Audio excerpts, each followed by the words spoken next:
Hello, welcome back to the Nook. I'm Daniel, and today I will be reviewing this book, The Princess Bride by William Goldman. So, The Princess Bride, there was a movie in the 80s, and to give my history with it, that's kind of how I got introduced to this story was through the movie. I didn't know a book existed. I was a kid at the time. And the movie, just like the book, is technically a comedy, kind of fantasy comedy. But when I was a kid, I don't even think I picked up on that. I thought it was some sort of just adventure movie. And I have vague memories of watching it as a kid. I just remembered this giant rat in a swamp that the main character fought. So that was kind of my experience with the movie and not knowing there was a book. And then years later, maybe grade 7 or 8, we watched the movie again. And that's when I realized it was a comedy. And I thought, okay, that's different than what I thought as a kid. And years later, I'm talking when I was in like grade 11 or 12, there was a moment where we had a project where we could do a project based on a book and a movie. So we read the book, watch the movie. And that's when I realized there was a book of The Princess Bride, this book by William Goldman. So at the time, I used my old school library and I took out the book and I watched the movie and read the book. And what I can tell you about that experience as a teenager was, I mean, it was a good book, but I didn't come away with it thinking it was really good. I just thought that was good. I liked the movie too. Um, and then just recently, my friend at church just gave me this copy of The Princess Bride. It's very beautiful. And this copy has The Princess Bride and a little blurb, kind of like a chapter out of another story called Buttercup's Baby. So I ended up reading the whole thing. And upon reread, after so many years, I have to say, this is way better than I remember it. I remember this book being good, but this is far superior than my memory, even. And so, yeah, what is the story? Well, it follows Buttercup. She lives on a farm with her parents, very simple life. And what she does is she likes to kind of torment Wesley, who is the farm boy. And the thing is, she's always ordering Wesley around. And you hear this line in the movie, I think it's in the book too, where it said that she would tell the farm boy to do something, and his reply is always, as you wish. And what she learned was when he was saying, as you wish, he really meant, I love you. And so this story centers around true love. It really centers along just the importance of love and loving those that are in your life. And there's themes of friendship as well. And just the characters in this book and in the movie are really good. You know, you have Wesley, who, it's not really a spoiler, it's in the beginning. She thinks that he's dead. So Buttercup thinks that Wesley has died at sea, killed by a pirate, and she doesn't want to marry this prince.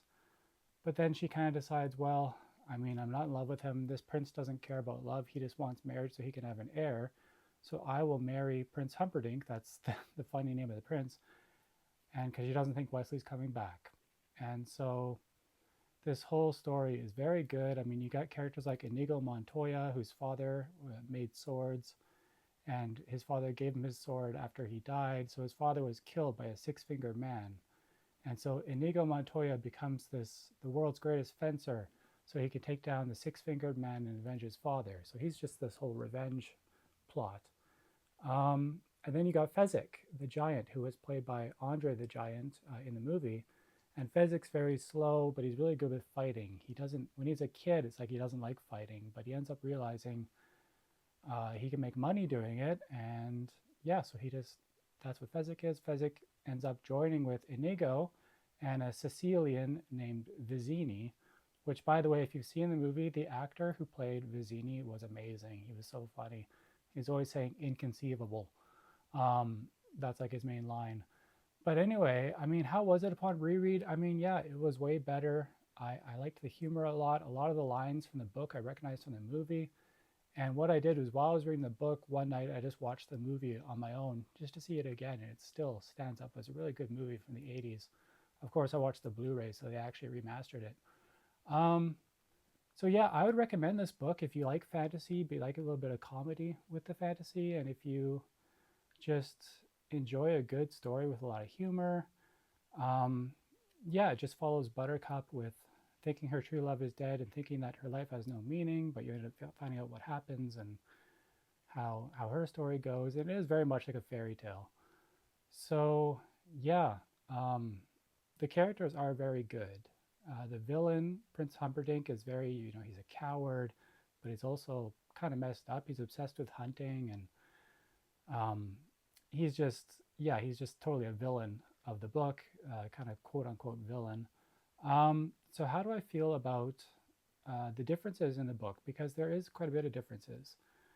In the movie, of course, they don't talk about the zoo of death. So Prince Humperdinck has this zoo where it's different levels. There's like 5 levels, and each level has different types of creatures. You have snakes and alligators and cheetahs.